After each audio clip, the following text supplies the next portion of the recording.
بيقول لك ان الصمت في حرم الجمال جمال، الكلام ده حقيقي؟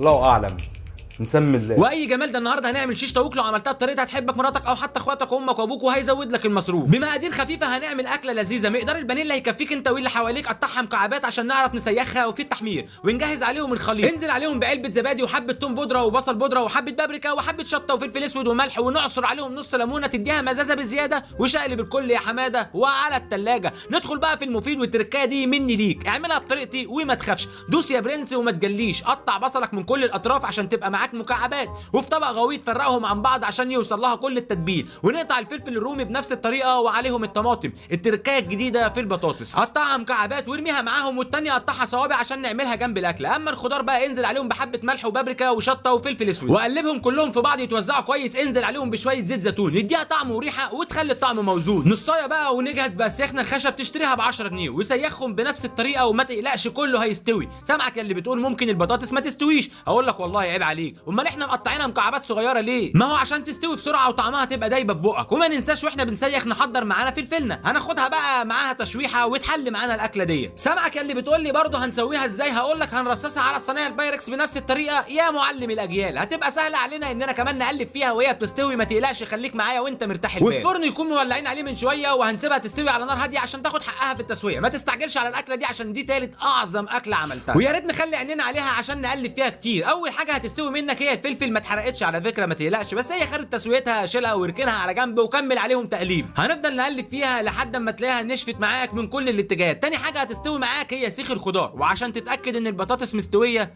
اتفرج يا معلم.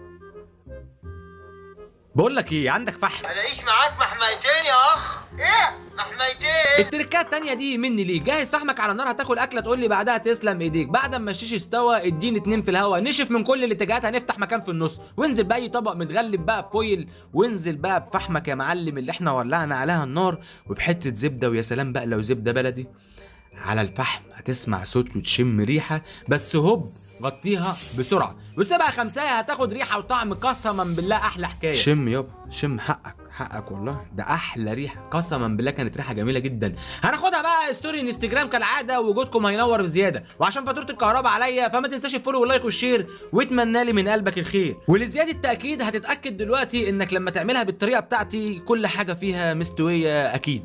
البطاطس مستويه، والدجاج مستوي، والحياه حلوه، ومش ناقص بس غير انك انت تصلي بينا على النبي. صلي على رسول الله. طب والنبي لا تزيد النبي صلاه عليه افضل الصلاه والسلام. عليه افضل الصلاه وازكى السلام. طبعا بقى طحينه حط، كاتشب حط، شيبس حط، اللي انت عايزه كله حط. انا بس حبيت اجرب التجربه دي معاكم، والحمد لله انها ظبطت جدا. فاضل ايه؟ فاضل الطعم، وانا هدوق معاكم وبسم الله. والله العظيم 3 انا ما كنتش متخيل اصلا انها تبقى حلوه كده. انا والله انا ذات نفسي مش متخيل، محتاجه كلام. القطنه ما بتكذبش. شايفك اللي بتقول لي ما تروح تاكل، مستني ايه؟ هقول لك انا مستني ايه؟ مستني اللايك وفولو والشير، واتمنى لي من قلبك الخير. في رعايه الله وحفظه.